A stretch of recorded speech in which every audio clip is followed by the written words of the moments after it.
Ini fakta tergulingnya Assad. Presiden Suriah Bashar al-Assad dilengsarkan oleh pasukan pemberontak hanya dalam waktu kurang dari 2 pekan. Kota-kota besar dikuasai pemberontak. Puncaknya mereka berhasil menguasai Damaskus, ibu kota Suriah pada Minggu 8 Desember 2024.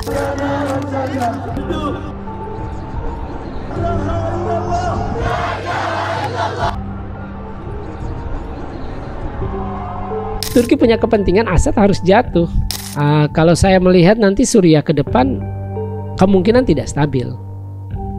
Artinya seperti itu karena mereka ya selain ada banyak faksi, terutama 6 faksi besar. Nah dengan 6 kelompok pemberontak yang punya kepentingan yang berbeda setelah Assad jatuh. Ketika waktu awal masih sama gimana numbangin Assad. Tapi kalau udah jadi ya beda. Nah itu yang akan membuat Suriah nantinya tidak stabil. Karena boleh tanda kutip mungkin ya nantinya Suriah ya Suriah sekuler ya seperti zaman Assad itu kan Suriah sekuler. Cuma dia tidak ingin diktator. Nah ISIS kan pengen mengembalikan kejayaan yang mereka pernah raih pada. Apakah ada tangan Amerika juga untuk penggulingan ini di Syria?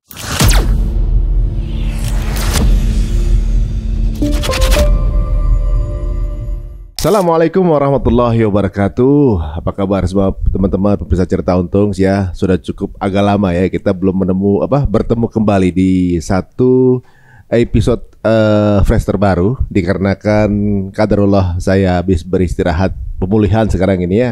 Terima kasih untuk doa-doanya dan memang agak sedikit telat beberapa hari untuk kita membahas yang sedang ramai di geopolitik Timur Tengah. Salah satunya yang heboh waktu saya sedang berangkat umrah kemarin adalah mengenai penjual teh. Bukan mengenai yang lagi heboh itu mengenai tergulingnya rezim Assad.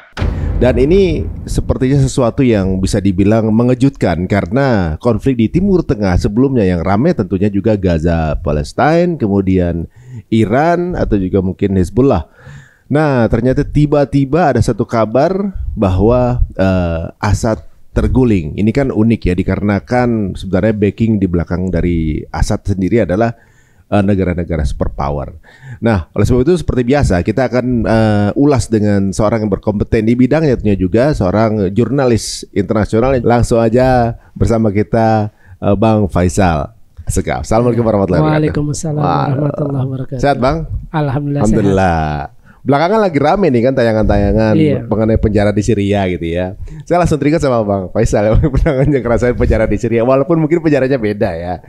Tapi memang mengerikan kalau kita baca berita-beritanya ya. Maksudnya cerita-ceritanya ya. Nah sekarang dari awal dulu deh Bang.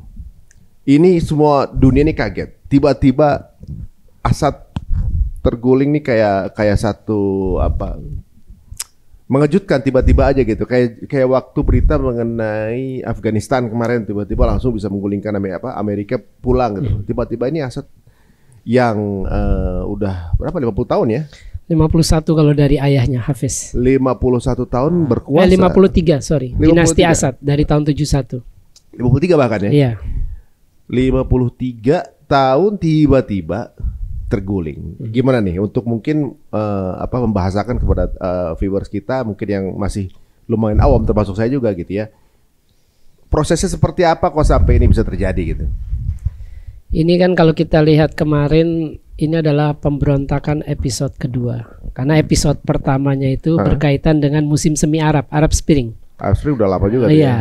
Di 2010 menggulingkan Presiden Tunisia Zainal Abidin bin Ali, kemudian menggulingkan Presiden Mesir Hosni Mubarak, kemudian menggulingkan pemimpin Libya Muammar Gaddafi. Saya ada di sana sampai Gaddafi tewas. Tiga-tiganya tuh? Enggak, saya di Libya aja pas waktu itu. Iya, sampai Gaddafi tewas. Nah, kalau saya melihat itu kan Barat mengatakan bahwa Arab Spring bagian dari demokratisasi.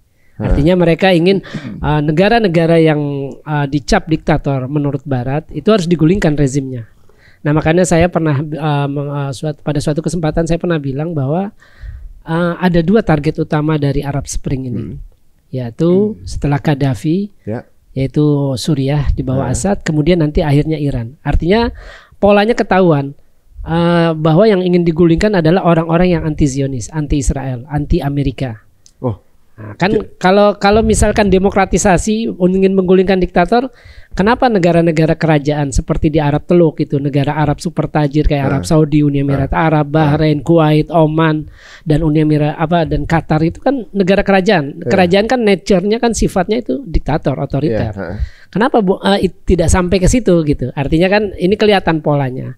Dan kita tahu Suriah di bawah rezim Assad, mulai dari ayahnya Hafiz al-Assad sampai dengan anaknya yang kemarin Bashar al-Assad, itu apa istilahnya anti-Zionis terang-terangan, membela Palestina. Dia mengizinkan faksi-faksi Palestina itu ada sekitar 8 faksi termasuk Hamas dengan Jihad Islam boleh beroperasi dari sana, boleh mendirikan sayap militer. Jadi artinya seperti kayak Hamas itu Brigade Izzuddin Al-Qassam beroperasi juga di Suriah. Terus juga seperti kalau Jihad Islam itu Brigade Saraya Al-Quds, mereka juga boleh membuat camp pelatihan di Suriah. Nah, terus juga Suriah di bawah Assad ini, rezim Assad ini menjadikan negaranya itu sebagai lalu lintas persenjataan Iran buat Hizbullah di Lebanon, karena Suriah dengan Lebanon kan berbatasan darat. Nah, jadi memang tentu saja kalau kita bisa lihat ini negara yang paling berkepentingan untuk rezim Assad runtuh yang pasti adalah Israel. Karena Suriah ada di dalam poros dengan Iran, kemudian juga Amerika. Karena kan kalau musuh Israel kan artinya otomatis musuh Amerika sebagai sekutu istimewanya Israel.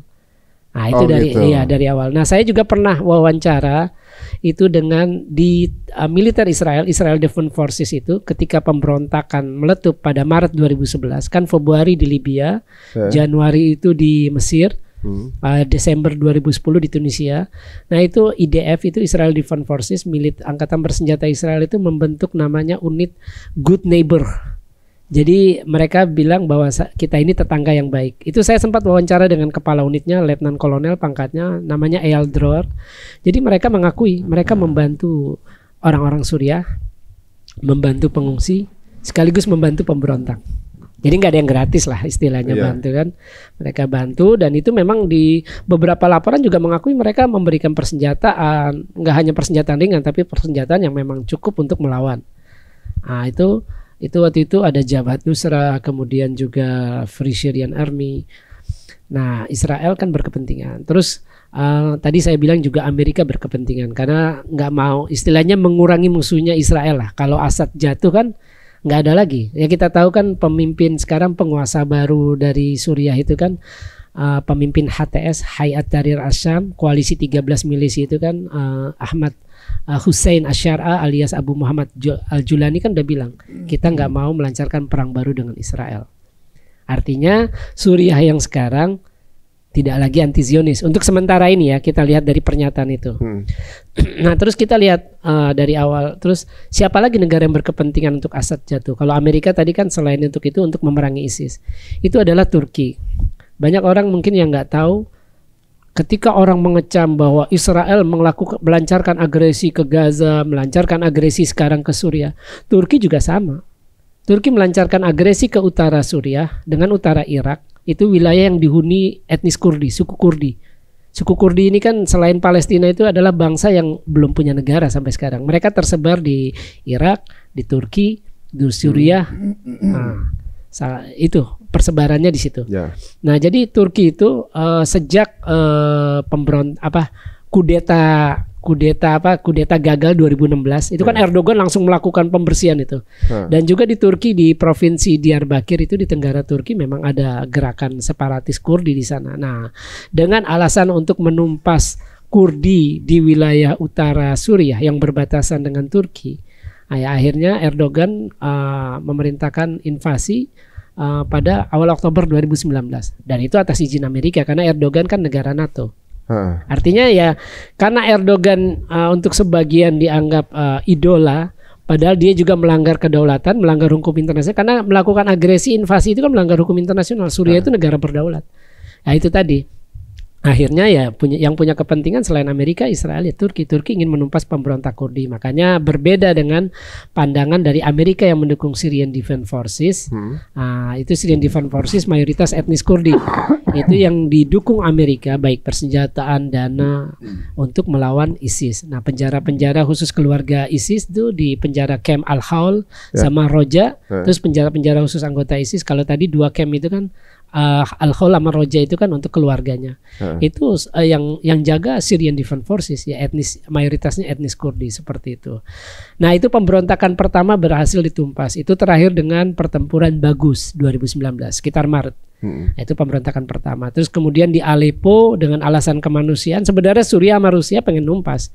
Tapi kan Turki melakukan propaganda ini alasan kemanusiaan harus dengan alasan warga sipil, akhirnya dipindah ke Aleppo. Nah, dari 2016 waktu itu. Nah, di sanalah mereka menjalin konsolidasi, mempersiapkan. Mereka sudah bisa memproduksi drone, pesawat nirawak sendiri. Seperti itu. Dan belajarnya juga dari Ukraina, itu informasi yang beredar seperti itu. Nah, di Idlib itu yang berbatasan dengan Turki, itu pos-pos militer Turki jaga di sana. Artinya ketika pergerakan pemberontak pada 27-6 November, itu sehari setelah Perdana Menteri Israel Benjamin Netanyahu itu kan ada gencatan senjata dengan Hizbullah kan. 26-27 itu. 26 Netanyahu ngomong, Bashar al-Assad bermain api. 26 November. Sehari kemudian tiba-tiba terjadi serangan pemberontak. Itu kan nggak pada kaget. Tanggal 27 November. Dan hanya 3 hari, waktu itu hari Rabu. Saya hafal 27 November Rabu. Dalam 3 hari Jumat berhasil menguasai Aleppo. Kemudian berhasil menguasai Hama. Nah, mereka bypass nggak lewat Homs, lewat pinggir, akhirnya langsung ke Damaskus. Nah, jatuh pada 8 Desember. Itu pemberontakan episode kedua. Memang nggak ada yang menyangka seperti itu. Dan kalau dilihat kenapa akhirnya tentara itu pada nggak ngelawan, itu mental tentaranya kan udah jatuh mereka itu. Selain juga korup ya, pemerintahan itu kan korup karena udah terlalu lama rezim itu kan. Jadi Assad sendiri dalam pernyataan pertamanya dari Moskow, dia bilang ketika dia akhirnya mengungsi ke pangkalan Humaimim di provinsi Latakia, itu pangkalan militer Rusia. Dia tadinya mau memanage pertempuran untuk gempur balik pemberontak, tapi ternyata dia bilang basis terakhir tentaranya udah jatuh. Dan pangkalan militer Rusia juga dibombardir mau nggak mau. Ini menurut Assad ya, versi Assad. Mau nggak mau akhirnya dari Putin memerintahkan agar Assad untuk dievakuasi. Seperti itu sih kalau menurut keterangan dari presiden terguling Bashar al-Assad. Kalau berarti Bashar al-Assad sekarang ada di Rusia? Ada di Rusia, di Moskow. Nah, makanya kita lihat ketika setelah Assad jatuh, ini kan Israel langsung tuh hari pertama langsung masuk ke dataran tinggi Golan, wilayah penyangga. Dataran tinggi Golan itu wilayah Suriah yang direbut Israel setelah menang dalam perang 6 hari 1967, bulan Juni 1967. Nah, kemudian perang Yom Kippur Suriah ikut perang untuk merebut dataran Golan tapi nggak berhasil.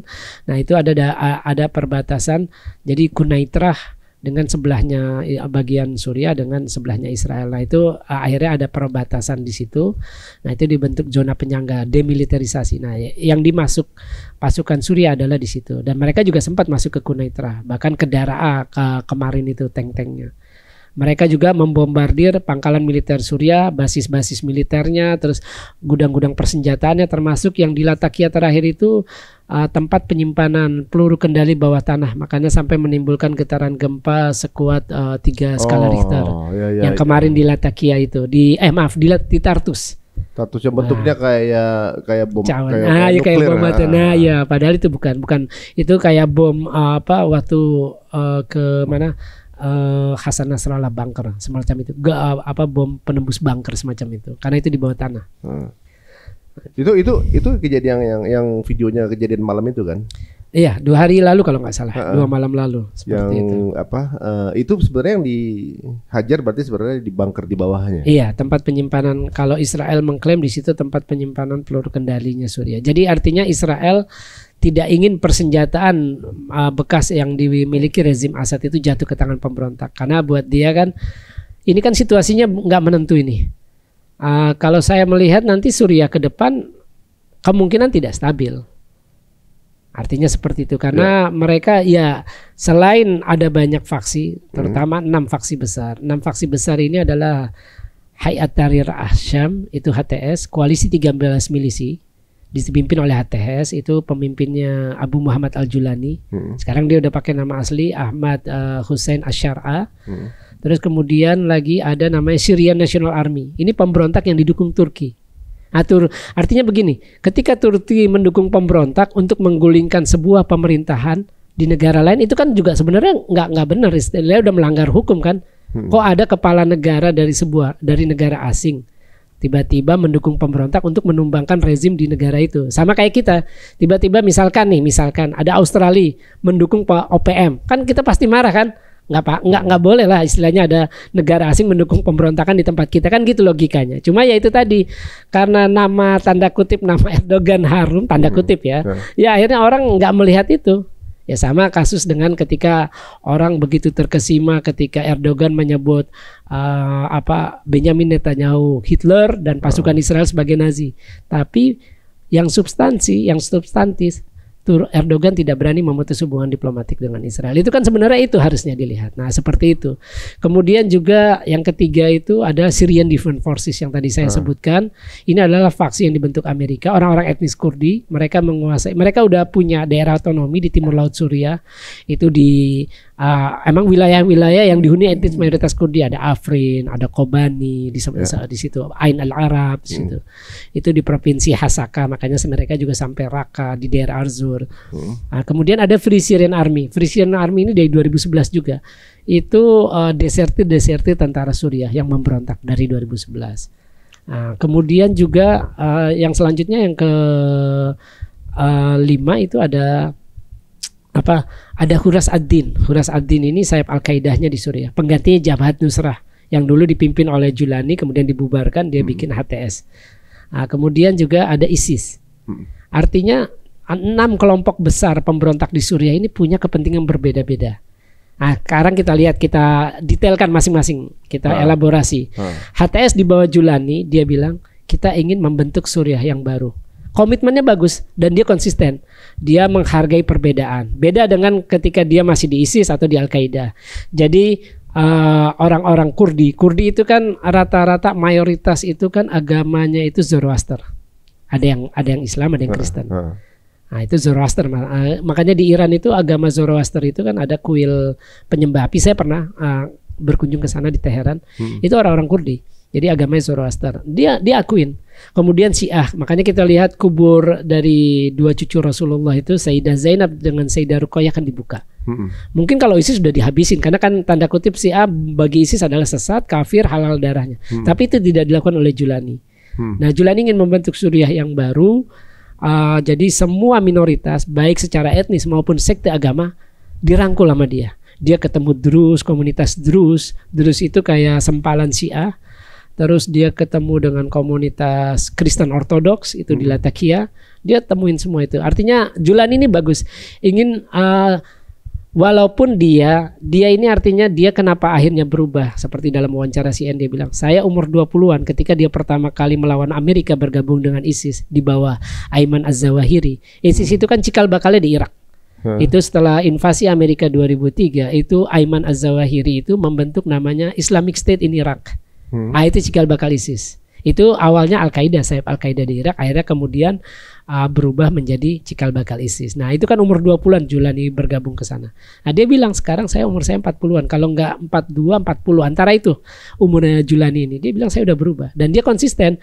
Makanya dia bilang kan ketika pasukan pemberontak menguasai Aleppo 27, 28, 29, 30 itu 30 November dia bilang jangan masuk ke properti pribadi.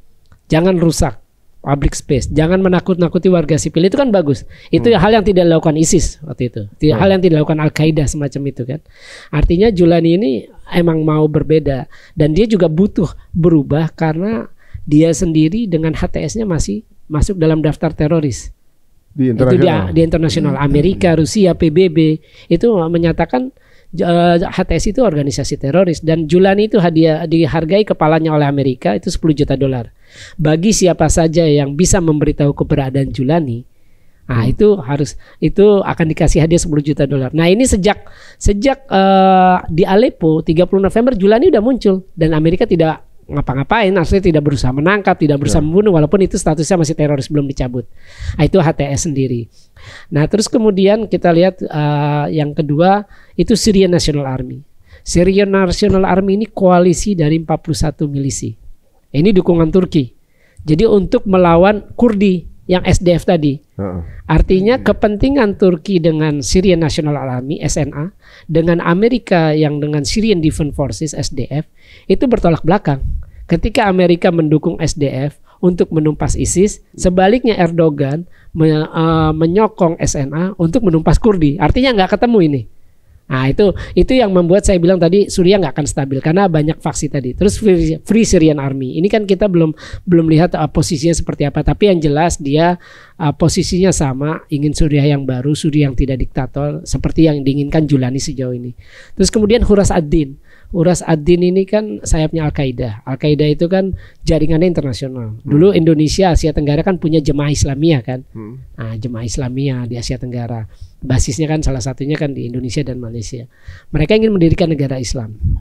Nah, kalau kita lihat apa yang dilakukan Julani, kan ada video dia ketemu perempuan yang nggak pakai jilbab, bahkan rambutnya terbuka. Dia nggak maksa itu orang perempuan itu pakai jilbab ketika minta foto dengannya, pakailah kerudung gitu kan istilahnya. Terus terakhir dia ketemu perwakilan dari Inggris, diplomat Inggris yang ingin buka lagi kedutaan di Damaskus. Itu diplomat itu nggak harus pakai jilbab, nggak pakai kerudung malah. Artinya kan Julani ini udah moderat lah istilahnya. Boleh tanda kutip mungkin ya nantinya Suriah sekuler ya seperti zaman Assad itu kan Suriah sekuler. Cuma dia tidak ingin diktator. Nah, ISIS kan pengen mengembalikan kejayaan yang mereka pernah raih pada 2014. Waktu jaya-jaya itu kan ISIS dengan menyatakan membentuk khilafah. Itu dengan khalifahnya Abu Bakar al-Baghdadi. Ya, itu kan 2014 Juni. Nah, ibu kotanya di Suriah itu di Raqqa. Raqqa itu provinsinya Al-Hasakah. Terus kalau ibu kotanya di Mosul, waktu itu kan ngumuminnya di Mosul, Irak. Ibu kota di Irak itu di Mosul. Nah, dengan 6 kelompok pemberontak yang punya kepentingan yang berbeda setelah Assad jatuh. Ketika waktu awal masih sama, gimana numbangin Assad. Tapi kalau udah jadi ya beda. Nah, itu yang akan membuat Suriah nantinya tidak stabil. Karena kalau kita lihat begini, Pak Ari, seperti apa nanti rezim Suriah yang akan datang? Itu pilihannya ada 4.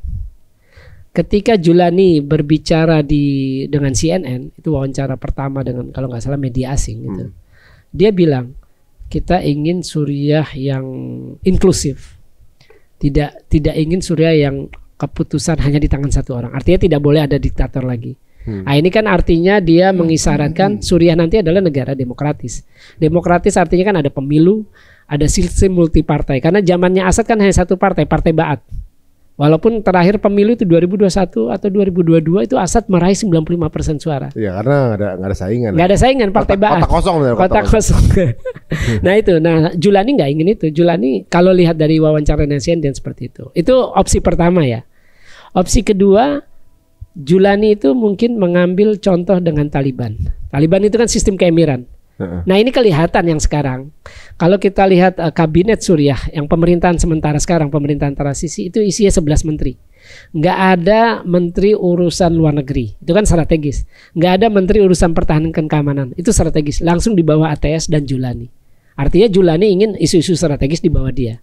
Nah, ini kalau seperti ini artinya mirip dengan Taliban. Jadi emir yang untuk keputusan-keputusan penting, isu-isu strategis. Sedangkan kabinet yang ada sekarang itu untuk layanan dasar, listrik, air, transportasi, segala hal yang mendasar lah, komunikasi. Nah itu. Terus juga opsi lainnya adalah dia bisa mengikuti, kalau tadi ikut Taliban, Julani jadi emir, dia bisa nunjuk Perdana Menteri. Kayak yang sekarang kan dia tunjuk itu. Muhammad al-Bashir, bekas Perdana Menteri Pemerintahan Keselamatan Suriah di Idlib ya, ketika dia masih berkuasa di Idlib dari 2016 sampai kemarin sebelum serangan 27 November. Nah, terus dia bisa, opsi lainnya dia bisa mengikuti Iran. Ini sama sebenarnya, emir pemimpin tertinggi tapi presiden yang dipilih secara langsung. Kalau Taliban kan nggak ditunjuk Perdana Menterinya. Nah, semacam itu. Itu yang bisa, atau mungkin bisa ikut Lebanon.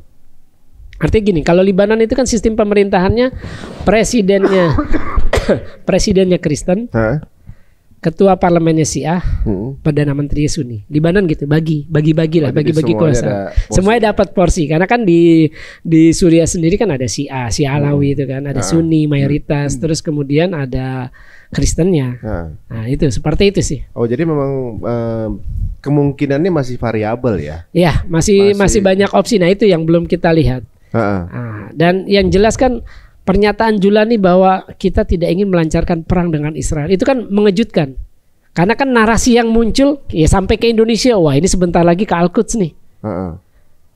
Tapi ketika Israel membombardir Suriah, ketika Israel mengambil Jabal al-Asheh, itu orang Arab bilang, itu Gunung Hermon. Kalau orang Barat bilang Gunung Hermon, orang Israel bilang, dengan wilayah penyangga di dataran tinggi Golan, itu kan malah sebaliknya. Oh kok malah kontra ya, beda ya.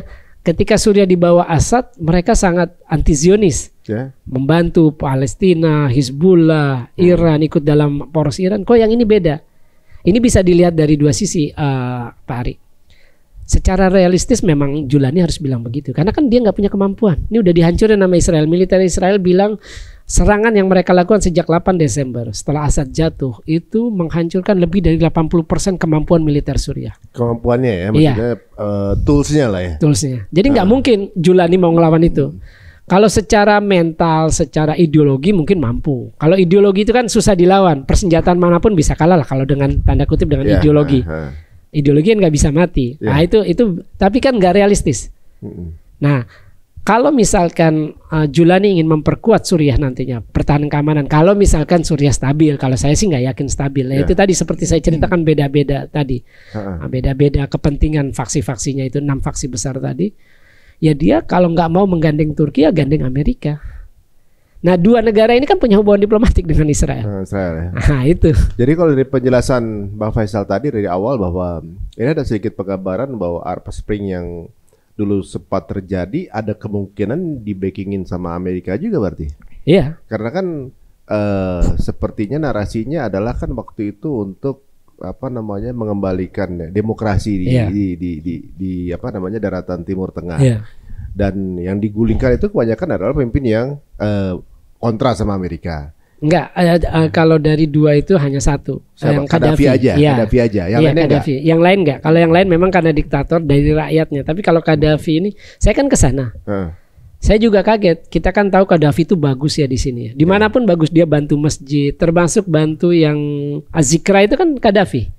Di Indonesia ya? Iya, sebelum nama jadi Masjid Az-Zikra kan tadi Masjid Muammar Al-Qaddafi. Oh gitu ya? Iya, tadinya namanya Masjid Muammar Al-Qaddafi itu diganti sama Ustadz Arifin Ilham sebelum wafat itu jadi Masjid Az-Zikra karena kan ya mungkin politis karena nama politis karena nama Qaddafi mungkin udah jelek akhirnya diganti, mungkin seperti itu.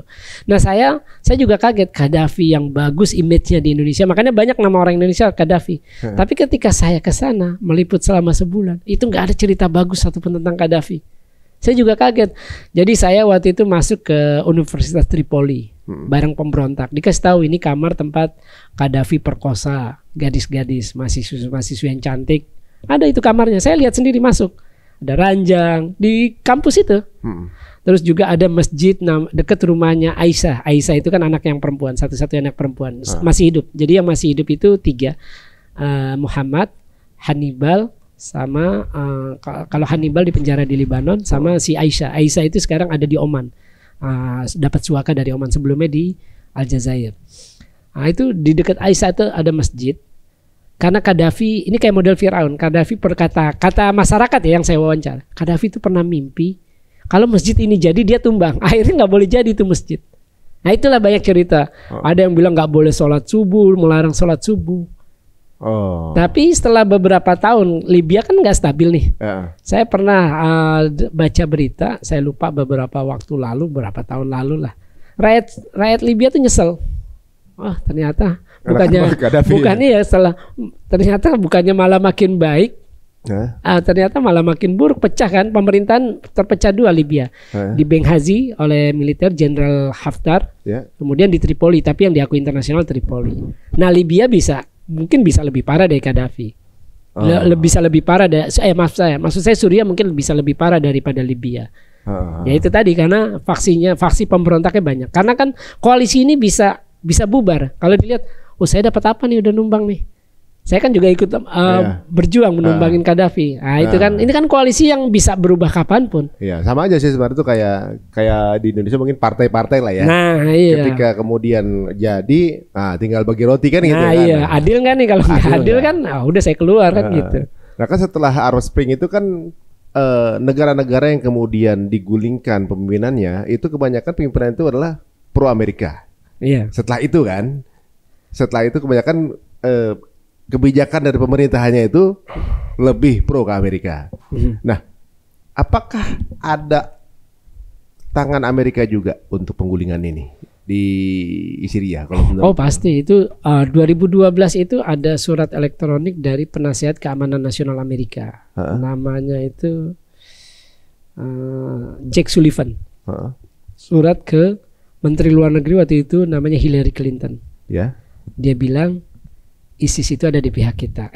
Al-Qaeda itu ada di pihak kita. Karena ketika pemberontakan pertama 2011 itu dua faksi paling kuat adalah ISIS dengan Al-Qaeda. ISIS dengan Al-Qaeda. Terus juga mantan Perdana Menteri Qatar Sheikh Jassim bin Hamad As-Thani pernah bilang bahwa ya yang dari awal mendukung itu ada Arab Saudi, ada Qatar, ada Turki, ada Yordania. Yaitu tadi karena oleh Amerika, oleh Barat, Suriah di bawah Assad ini adalah musuh bersama.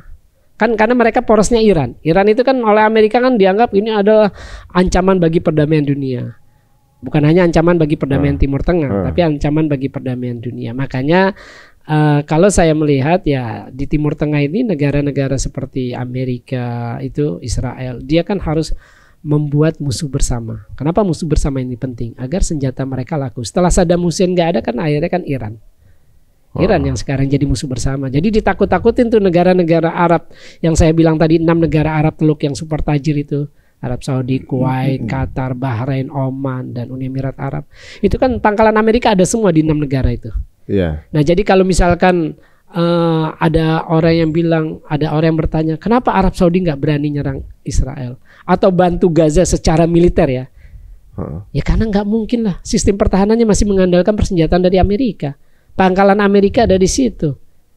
Kan nggak mungkin. Amerika itu kan patronnya Israel. Pembela sejati Israel nggak mungkin lah orang masih pakai persenjataannya Amerika, masih ngandelin pertahanan Amerika, nggak mungkin akan berani melawan.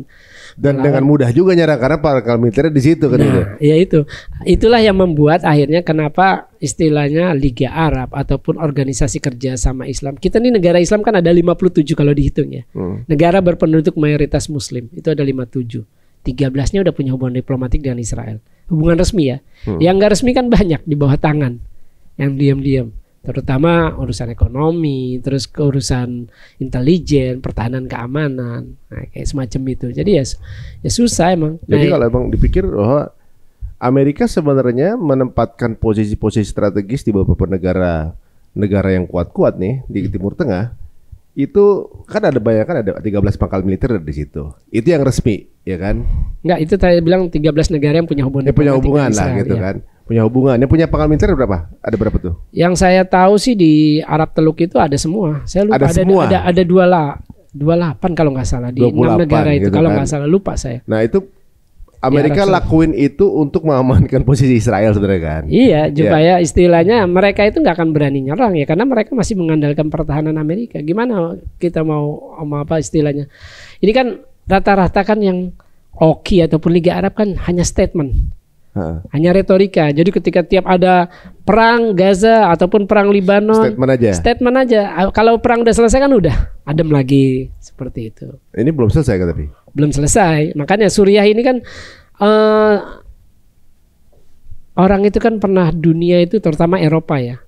Pernah punya trauma ketika pemberontakan episode pertama. Itu kan jutaan pengungsi dari Suriah datang ke Eropa kan? Datang ke Eropa ya lewat Turki.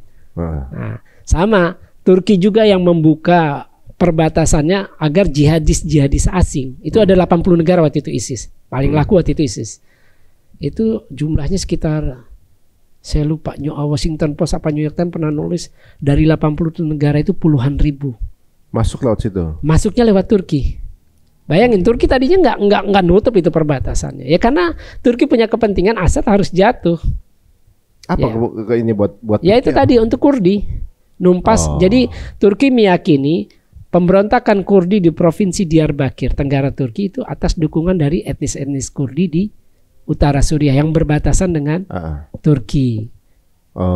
Nah makanya ini kan belum jelas nih sejauh mana nanti Suriah akan stabil apa enggak. Ini kan kelompok-kelompok ekstrim tadi yang saya bilang seperti Al-Qaeda, ISIS itu kan pasti juga akan bergerak. Nah ini dunia kan masih mantau, makanya belum bisa dipastikan apakah nanti akhirnya Amerika atau Inggris atau yang lain itu akan menganggap Julani ini nggak lagi berbahaya, itu kan belum ketahuan. Jadi Julani ini masih misterius. Jadi jatuhnya dia akan kemana ini masih ditunggu kan berarti? Masih ditunggu karena ini masih pemerintahan transisi sampai 1 Maret 2025. Nah setelah 1 Maret 2025 itu akan ketahuan. Karena kan untuk mengubah semuanya kan harus konstitusi. Ya. Jadi di posisi ini pasti lagi banyak negosiasi berlangsung nih. Nah seperti itu. Di apa namanya di bawah tangan apa segala macam. Pokoknya mereka udah mulai ada pembicaraan kan. Jadi arahnya apakah nanti Syria yang baru ini adalah mengarahkan moncongnya ke Israel atau enggak, atau justru sebaliknya membentengi, kita kan belum tahu sama-sama. Iya benar. Itu juga akan terbukti setelah hasil dari para partai itu, kemudian nanti hasil konsolidasi seperti apa. Iya. Nah kalau sejauh ini, meanwhile mereka lagi membangun pemerintahan baru yang tentunya juga lagi musyawarah. Kan ini kan lagi dicaplok-caplok nih kota-kotanya gitu. Terus tindakan perlawanannya apa? Nggak ada karena mereka nggak punya kemampuan. Yang mereka punya kan paling itu pesawat-pesawat MiG-nya Assad itu yang direbut pemberontakan sudah dihancur-hancurin tuh di pangkalan-pangkalannya militernya Suriah yang bekas rezim Assad. Jadi yang punya pemberontak ya cuma AK-47 itu aja, ataupun drone yang mereka produksi sendiri. Jadi mereka memang tidak punya kemampuan untuk melawan Israel saat ini. Dan kalaupun mau melawan ya butuh waktu yang lama dan tentu itu yang gak diinginin nama Amerika dengan Israel. Nah, berarti kecuali mereka memiliki cadangan peralatan militer yang nggak diketahui oleh Israel kan kita. Ya. Kecuali itu. Iya kecuali itu. Nah mengenai Hizbullah sendiri gimana? Ini kan sekarang dengan ganti pemerintahan pasti akan ganti juga nih kan ibaratnya kebijakan. Kalau kondisi Hizbullah sekarang seperti apa? Kan yang kemarin diserang di arah Syria kan karena alasannya Hizbullah tuh. Iya. Ya memang jatuhnya rezim Assad ini kekalahan telak buat Hizbullah. Kekalahan telak kedua setelah pemimpinnya waktu itu kan dari mulai 20 September sampai 27 kan rantai komandan militernya semuanya tewas, termasuk Hasan Nasrallah. Nah ini dengan jatuhnya Assad itu kekalahan telak kedua. Kenapa? Karena Suriah itu menjadi lalu lintas persenjataan yang dikirim Iran. Iran itu kirimnya ke Suriah, nanti dari Suriah pakai darat. Makanya Israel sering ngebom daerah-daerah perlintasan itu kan. Perlintasan, terus fasilitas-fasilitas milik Hizbullah ataupun Garda Revolusi Islam Iran. Jadi ini memang kekalahan. Artinya Hizbullah dan Iran harus mencari cara baru bagaimana agar pasokan senjata itu bisa masuk sampai ke Hizbullah. Nah ini yang belum diketahui sampai mana, sejauh mana, apakah Iran nanti akan bernegosiasi juga dengan rezim baru, karena kan ini pemerintahan yang ajak kan belum ada, belum jelas, masih transisi. Nah belum jelas apakah konsolidasi yang dilakukan oleh Julani ini akan berhasil. Yaitu tadi karena tantangan dengan 6 kelompok pemberontak yang punya kepentingan berbeda itu aja udah tantangan yang besar buat Julani. Belum lagi kepentingan Amerika di situ. Amerika dengan Israel kan ingin memastikan bahwa jangan sampai Julani ini jadi Assad yang baru gitu loh, ngancam kepentingan Israel, anti Amerika, anti Israel kan kayak gitu. Nah terus kalau Turki ya jangan sampai Julani ini memberikan istilahnya melindungi Kurdi. Karena buat Erdogan itu terakhir pernyataannya Kurdi itu harus habis. Kayak gitu. Oh gitu. Memang misinya berarti kepentingannya beda-beda. Beda-beda. Kepentingan di dalam negerinya beda, faksi-faksi tadi pemberontak, kemudian kepentingan negara tadi yang saya bilang yang paling berkepentingan itu kan di situ Amerika, Israel dengan Turki. Itu aja udah berbeda-beda, udah bertolak belakang. Yang satu SDF, dukungan Amerika ingin numpas ISIS. Yang satu Syrian National Army ingin numpas Kurdi, ya SDF itu tadi, Syrian Defense Forces. Ya berarti sekarang Israel nih nyerang Syria ini sebenarnya bukan nyerang satu kelompok dong, karena kelompok Hizbullahnya udah selesai.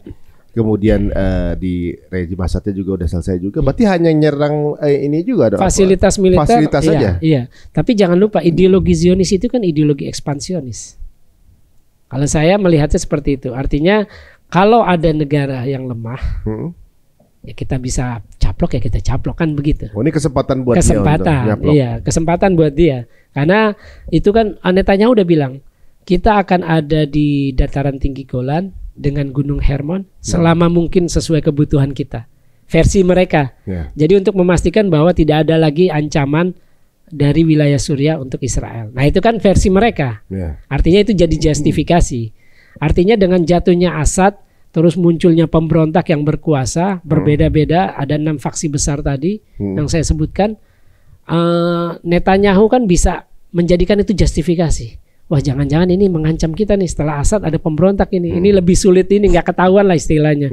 Ini pemberontak dan macam-macam, ya. Itu jadi justifikasi dia buat masuk ke sana. Itu yang dilakukan sih oleh Israel sejauh ini. Walaupun sekarang ada statement dari Julani nggak akan mau cari musuh baru ke Israel. Tapi bukan berarti menutup kemungkinan dia akan nyerang juga kan, maksudnya. Ini kan mereka nih pemain semua nih kan Bang ya. Maksudnya kadang-kadang statement politik kan statement bersiasah sih sebenarnya. Bisa aja ngomong begitu biar nggak dianggap ancaman, nggak taunya tiba-tiba nyerang, bisa jadi. Bisa. Atau justru sebaliknya malah rangkulan, kita nggak pernah tahu, kan gitu. Iya.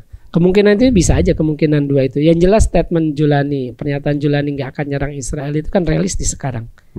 Ya pertama dia baru numbangin, otomatis kan harus bangun dulu konsolidasi di dalam negeri. Nggak mungkin tiba-tiba masih tercerai-berai, energinya habis. Dan mungkin ya pasti kalah telak, bisa habis, nggak ada HTS ya habis. Dan itu Julani nggak mau itu. Ini kan Julani bukan sekedar hanya sebagai pemimpin milisi, bukan sekedar pemimpin kelompok bersenjata sekarang. Dia sekarang udah jadi politisi juga.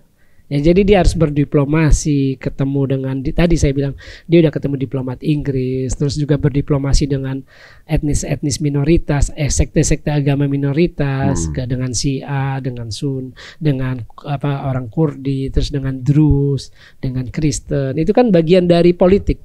Jadi dia berusaha membangun citra bahwa ini beda-beda deh. Beda nih, Julani penguasa baru yang sekarang di tangan Julani itu beda dengan Assad. Nggak akan sama lah, nggak akan terulang. Karena kan Suriah kan udah pernah, malah sampai sekarang kan buktinya masih kelihatan dari penjara Satnaya di Damaskus. Itu kan ribuan kabarnya kan, bahwa terus lagi belum ada kuburan-kuburan rahasia yang digali di mana-mana.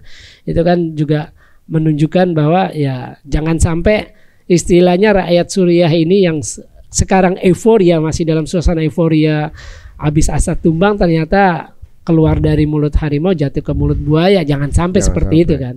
Ya mungkin ya itu juga yang diinginkan Julani, bahwa ya seperti dia bilang, saya umur 20 dengan saya sekarang umur 40 ya berbeda. Ya mudah-mudahan komitmen itu ya sejauh ini masih konsisten lah Julani itu. Nah itu yang akan kita lihat. Cuma kan tantangannya besar tadi seperti saya bilang, karena faksi lain juga belum tentu dan memang nggak sependapat dengan HTS ini sendiri. Nah, itu yang harus dirangkul. Artinya kan bakal ada konsesi di situ. Nah ini kan ngomongin tadi penjara Satnaya dan juga beberapa fakta yang baru dibuka gitu. Ketika pemerintahan Bashar Assad gitu kan. Ternyata banyak kisah-kisah yang horor juga gitu di sana kan gitu kan. Nah itu kan penjara Satnaya ini kan bisa dibilang penjara politik ya. Iya. Nah kemarin kan ada yang rame itu, ada salah seorang yang beliau ini menjadi salah satu tawanan tadinya yang dibuka CNN itu, nggak taunya dia adalah bagian dari rezim gitu. Ini kan dipertanyakan CNN-nya sebenarnya jangan-jangan ini mau melolosin dia nih gitu kan, atau juga berpihak sama dia ini, ibaratnya yang tadinya dia tengah-tengah bagian dari penyiksa bahkan waktu itu. Perwira militer itu. Itu gimana ceritanya itu Bang? Itu juga sebenarnya anehnya begini, itu diungkap namanya Syrian Verification. Ada, saya lupa, SY.VY kalau nggak salah verifikasi. Itu dia mempertanyakan kok orang yang sudah di bawah tanah penjara yang nggak pernah lihat matahari, bertahun, ya lama lah kalau dihitung 3 bulan lah kalau pengakuan ya kan. Tiba-tiba ketemu matahari, matanya bisa terbuka lebar, itu kan udah aneh. Artinya kan butuh penyesuaian. Ya nggak pernah lihat matahari gelap, terus tiba-tiba ketemu matahari masa bisa langsung lebar, itu satu keanehan yang diungkap tuh. Sebelum akhirnya ketahuan bahwa itu identitasnya bukan tahanan asli, ternyata itu istilahnya rekaan. Iya, malah penyiksa. Terus yang di keanehan lain, kok jaketnya itu bersih. Kan harusnya tahanan kan rata-rata kan ya kumuh ya, namanya emang tahanan, memang nggak orang nggak diurus, emang buat disiksa kan.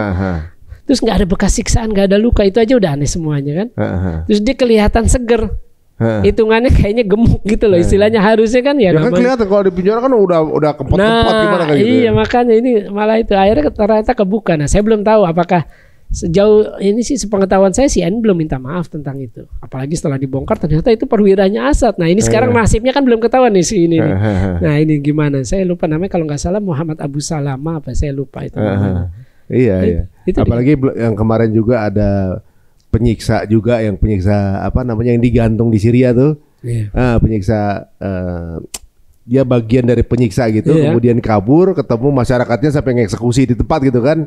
Nah, itu juga lagi. Nah, hal-hal semacam ini sebenarnya kan mengerikan juga. Artinya kekerasan itu juga berlangsung tanpa kontrol kan dari Julani. Karena belum ada kepemimpinan yang legit gitu, maksudnya yang sah gitu. Iya. Nah, jangan lupa juga ini kan ada slogan Allahu Akbar. Slogan Islam lah, slogan bagus.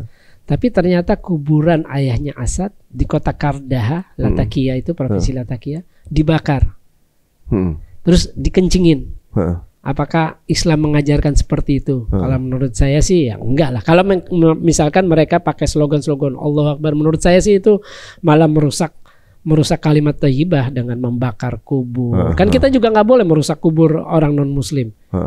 Nah, seperti itu, atau kubur siapapun itu kalau udah meninggal kan udah selesai gitu urusannya di dunia kan, udah bukan urusan kita lagi. Kalau menurut saya ya itu malah menjelekan ya image pemberontak itu sendiri. Kalau mereka merasa kita numbangin rezim nih, numbangin diktator. Tapi setelah diktator itu tumbang, mereka berlaku tanda kutip ya mirip, sampai bakar kuburannya, sampai kencingin kuburan, itu kan ada videonya. Nah, itu ya menurut saya ya nggak bagus lah, nggak layak seperti itu. Jadi ibaratnya mungkin kegemesan aja kali Bang, dia udah bertahun-tahun kali gitu kan. Iya, mungkin itu bisa. Tapi artinya ya hal-hal semacam itulah yang membuat euforia bahwa ini bakal lebih baik. Tapi ada perbuatan satu orang ya nggak generalisir, tapi istilahnya itu membuat orang juga kaget. Kok sampai segini? Karena kita lihat kalau mungkin ingat ketika pemberontakan episode pertama itu sampai ada yang makan hati apa jantung. Itu ada videonya loh. Kayak Hamzah dong. Iya, ada itu. Pemberontak makan hati tentara Suriah apa jantungnya sampai dimakan mentah. Coba cek di Google. Ada itu, saya ingat tuh, masih ingat. Bayangin segitu begitunya. Nah, itu kan istilahnya dia berbuat yang sama istilahnya dengan orang yang dia cap kejam, bengis, kan seperti itu maksud saya. Ya harusnya, ya itu makanya tadi kan kalau saya melihatnya begini, jihad di zaman Nabi itu kan berbeda lah. Sekarang semua orang bisa klaim jihad, tapi kan kadang syahwat atau nafsu buruknya itu yang dikedepankan kan. Kan kalau saya nggak salah ingat itu kan ketika Ali udah tinggal. Terus orang itu ngucapin la ilaha illallah, Ali atau siapa gitu kan, itu kan akhirnya kan nggak dibunuh. Ya itu tadi karena ada kalimat Allah di situ.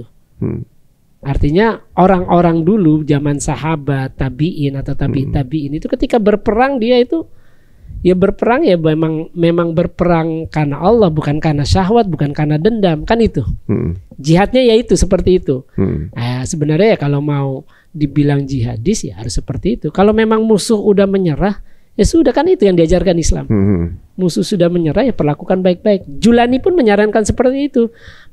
Julani ada pernyataannya resmi bahwa pasukan pemberontak harus menghormati aturan perang. Kita ini agama Islam, agama bermoral, itu dia serukan, ada seruannya. Seperti itu. Itu bagus sebenarnya. Yang ada videonya berapa tentara itu dibebasin. Nah, kayak apa namanya? dia kalau nggak salah tentaranya Assad atau gimana Iya, gitu, tentaranya kemudian Assad. ditangkap, kemudian mereka menyerah, kemudian dibebasin Iya, gitu kan, seperti itu gitu maksudnya kan? Ya memang seperti itu. Apalagi kalau itu tentara yang tanda kutip memang mereka nggak terlibat dalam penyiksaan. Julani kan bilang juga bahwa dia akan mengejar orang-orang yang bertanggung jawab, misalkan kayak di Satnaya atau orang-orang yang diketahui tentara perwira nih, hitungannya perwira. Karena kan perintahnya kan dari atas. Ya. Bawahan kan cuma istilahnya Pion aja ya? laksanain doang. Nah itu perwira-perwira yang dianggap bertanggung jawab terhadap ya kasus di penjara Satnaya atau penjara politik lainnya di seluruh Suriah. Terus yang ketahuan melakukan penyiksaan atau pembantaian semasa rezim Assad, itu yang akan diuber. Bukan orang-orang wajib militer, kalau nggak salah itu pernyataan dari Julani itu sendiri. Ya, nggak hantam kromo ya. Nggak hantam kromo ya, itu yang bagus itu. Dan itu emang positif kalau seperti itu. Nah, bicara soal penjara nih Bang, dulu kan pernah di penjara di Syria nih. Saya bukan di Suriah, di Libanon. Oh, Lebanon itu ya, Lebanon. Iya. Saya tadi mau nanya tuh tadi itu, seserem itukah dalamnya gitu kan? Tapi beda ini pasti ya. Kalau yang Bang Faisal tahu di Satnaya itu Pak, 3 bulan nggak lihat matahari. Iya. Sambil disiksa tuh orang. Ya kemungkinan besar sih itu kan banyak banyak ininya ya. Apa sih istilah layer-layernya kan? Ya pasti kan orang yang dianggap ideolog atau pemimpin dari orang yang oposisi kan pasti beda cara perlakuan. Oh, ini ditangkap tuh politis. Ya rata-rata orang yang memberontak, makanya kan ada orang-orang Hamas juga di penjara, orang-orang Palestina. Ya karena kan kita tahu itu kan hubungan antara Hamas dengan Assad itu kan sempat retak. Makanya Hamas itu diusir dari Damaskus pindah ke Doha 2012 karena Hamas itu nggak mau mendukung Assad dalam menumpas pemberontakan. Makanya kita lihat kan pemimpin Hamas, dan Hamas sudah ngeluarin statement resmi mengucapkan selamat atas kebebasan, mengucapkan selamat kepada rakyat Suriah karena terbebas dari istilahnya rezim penindas semacam itu. Karena memang dari awal juga Hamas berada di mendukung itu karena mereka menganggap ini adalah suaranya rakyat. Pemberontakan ini adalah dilakukan oleh rakyat Syria. Memang benar dilakukan oleh rakyat Suriah, tapi ya itu tadi kan faksi-faksinya beda. Kalau ISIS ya banyak kan orang asing. Oh, seperti itu. Berarti kalau sekarang kalau dilihat dari politiknya Israel bahwa yang diamankan adalah traffic pasokan senjata untuk Hizbullah, satu ya. Dua, kemudian pengiriman senjata untuk Iran menyerang Israel terputus dengan adanya pemerintahan baru sekarang. Tergantung dari kebijakan dari pemerintah ini. Sebenarnya konflik Iran sama Israel ini dari dulu kan sepertinya memang udah musuhan ya. Tapi nggak pernah perang secara langsung. Ini yang dimanfaatkan nih negara-negara sekitar. Jadi sepertinya kan. Jadi Syria tuh kayak ladang perangnya perang dua negara kan ibaratnya gitu. Iya. Nah, itu gimana keadaan, kenapa nggak perang langsung aja sih Bang? Apa sih yang membuat mereka nggak langsung perang gitu? Saya lupa tadi nyampein dulu sebentar. Julani ini udah kelihatan sejauh ini ya. Nggak pro terhadap Palestina. Tadi pertama dia nggak mau perang sama Israel. Ya realistis itu. Yang kedua sampai sekarang kan nggak ada dia ngeluarin kecaman tentang Gaza. Belum keluar itu satupun dari HTS ataupun Julani. Saya ngomong Julani nggak ada sampai sekarang kan. Julani belum ngomong tentang Israel melakukan genosida, nggak ada sampai sekarang. Yang kedua, terus ada kebijakan baru yang dikeluarin bahwa semua faksi Palestina harus melucuti senjata, membubarkan sayap militernya, menutup kamp-kamp pelatihannya. Nah, itu kan udah kelihatan kebijakan itu udah kelihatan bahwa dia ya itu tadi dia nggak mau Suriah itu jadi tempat untuk menyerang Israel. Itu kan udah kelihatan hal-hal semacam itu. Nah terus tadi pertanyaan Pak Ari bahwa kenapa sih nggak mau perang? Ini kan dua negara ini kan untuk saat ini adalah kekuatan militer paling kuat di Timur Tengah. Senjata konvensionalnya aja udah berbahaya. Udah istilahnya mematikan lah, menimbulkan kerusakan dahsyat. Dan juga diyakini Iran udah punya nuklir, ataupun bentar lagi punya nuklir. Hanya hitungannya kalau dia mau bikin cepat lah. Kalau mau perang benar nuklir. Nah itu kan nggak mungkin kalau itu sampai perang terjadi. Iran itu produsen minyak itu nomor. Dia tuh termasuk 10 besar produsen minyak di dunia. Kan nggak kebayang itu nanti. Dia nutup Teluk Persia, Selat Hormuz, salah satu lalu lintas perdagangan global itu 60% lewat situ. ya akan kemana-mana efeknya. Jadi ya itu yang nggak dimauin. Jadi semua nahan diri. Karena nanti hancur semuanya kan. Karena di belakang Israel itu ada Amerika. Ya. Di belakang Iran ada Rusia, ada Cina. Ya negara-negara sekitar, negara Arab yang ya tadi saya bilang yang udah makmur sejahtera, 6 negara Arab tadi tentu nggak mau kan ada perang. Ya mereka nanti yang kena. Mereka nggak bisa, orang yang butuh minyak termasuk kita kan nanti harga minyak jatuh. Kita kan importir, tanda kutip importir, net importir kan untuk minyak. Nggak kebayang harga minyak nanti kan di mana-mana. Nah itu akan berpengaruh inflasi global, itu yang berbahaya. Ya, itu makanya kenapa nggak mungkin juga, dan bisa juga ya kalau misalkan sampai benar perang-perang frontal antara Iran dengan Israel terbuka, ya bisa jadi itu awal dari perang dunia ketiga. Nah, seperti itu. Ini tentunya juga akan berlanjut di episode berikutnya nih sepertinya nih ya. Bang Faisal ini kan membuka satu wacana yang justru sebenarnya jadi kayak masih menjadi tanda tanya. Apakah keputusan dari Julani ini wajahnya akan kemana? Tapi ini akan menjadi sebuah episode baru nih sepertinya yang ke depannya. Karena ini terus bergerak ya Bang ya? Iya pasti itu. Banyak informasi. Saya juga lagi nunggu visa sih untuk ke sana. Mau ke sana Bang? Mau ke sana. Memang saya mau bikin buku tentang ini. Karena kan ini bersejarah. Saya waktu ke Libya saya bikin buku juga. Ketika Gaddafi jatuh. Nah, saya pengen juga ke sana dan bikin buku. Cuma ya visa Libanon. Karena untuk Suriah sekarang nggak perlu visa. Karena kan pemerintahnya belum jelas. Tapi lewat Libanonnya itu yang harus visa. Oh, ini memang ibaratnya memang di mana orang pada kabur cari aman nih malah datengin. Tapi ini menarik ya. Kemarin juga waktu di episode sebelumnya banyak yang mencari buku Bang Faisal mau beli itu ya. Justru Bang Faisal nggak jual. Nah, ini Bang Faisal udah mulai sepertinya harus membuka kesempatan untuk orang-orang bagaimana caranya untuk menikmati karya Bang Faisal dari hasil riset dan juga pendalaman materi di tempat supaya kemudian terpenetrasi edukasinya gitu Bang. Gitu. Terima kasih waktunya Bang nih. Sama-sama. Waduh, ternyata banyak hal yang akan menjadi obrolan kita berikutnya nih. Jangan kapok-kapok deh Bang, kita undang lagi Bang. Ya. Ya mungkin ada kata-kata terakhir untuk yang ini menunggu berita ini. Jangan sampai narasi-narasi ekstrem itu sampai ke Indonesia. Karena kita tahu sejak pemberontakan pertama 2011 itu kan akhirnya narasi yang beredar di Indonesia kan sampai ini perjuangan Sunni melawan Syiah. Padahal ya kata teman-teman saya di Suriah juga nggak pernah ada masalah antara Sunni dengan Syiah seperti itu. Artinya kalau narasi-narasi itu sampai kan artinya kan muncul paham-paham yang ekstrim itu kan berbahaya. Karena kan kita negara Islam yang moderat dan menghargai perbedaan. Saya berharap ya tetap seperti itu. Artinya jangan gampang terpengaruh lah dengan narasi-narasi ekstrim. Benar. Yang saya dengar di Syria itu agamanya Asad, bukan Syiah. Yang Bashar Asad katanya agamanya agama Asad katanya. Wah, saya kurang paham seperti itu karena kan memang sulit verifikasi. Tadi seperti saya bilang tadi, ketika saya ke Libya, ceritanya jelek semua. Lah saya kan harus verifikasinya ke orangnya, cuma kan orangnya udah nggak ada. Nah sekarang artinya begitu loh. Ketika kita dapat sebuah informasi kan kita harus verifikasi. Oh, langsung ke lapangan gitu ya? Ya ke siapa? Ya itu tadi urutannya kan. Jadi kan begini. Nah itulah tadi literasi media sosial itu sendiri kan.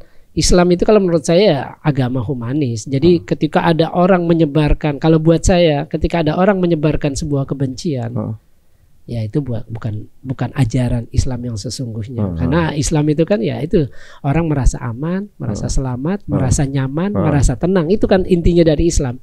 Ya apapun orang itu, ya kan mau dia percaya Tuhan atau enggak ya ketika Islam itu berkuasa, Islam itu mayoritas, ya dia harus mestinya mendamaikan ya harus bisa melingkupi semua. Ya makanya kan Nabi itu kan intinya Islam itu kan akhlak. Makanya saya pernah bilang dalam sebuah kesempatan waktu dulu bahwa ya sunnah paling agung itu ya bukan penampilan tapi akhlak. Itulah sunnah Nabi paling agung. Masya Allah, itu adalah pesan dari Bang Faisal. Mudah-mudahan bisa kita terapkan ya. Walaupun kita sini cuma dari jauh ya, kita hanya memantau kejadian yang ada di sana, saudara kita yang ada di sana, kenapa konfliknya terus berjalan, dan makin terlihat jelas di sini bahwa sebenarnya ya kita diadu-adu ya, dan ternyata mastermind di belakang dari peperangan ini ya orangnya itu profilnya itu tuh aja ya, dengan kepentingan yang mirip. Baiklah teman-teman semuanya, sampai ketemu lagi di episode berikutnya dari Cerita Untung ya. Terima kasih untuk kritik, saran juga masukan, monggo silahkan kirimkan kepada kami di kolom komen. Dan jika dirasa tayangan ini menarik, monggo silahkan share sebanyak-banyaknya linknya. Dan sampai ketemu lagi di episode berikutnya. Assalamualaikum warahmatullahi wabarakatuh.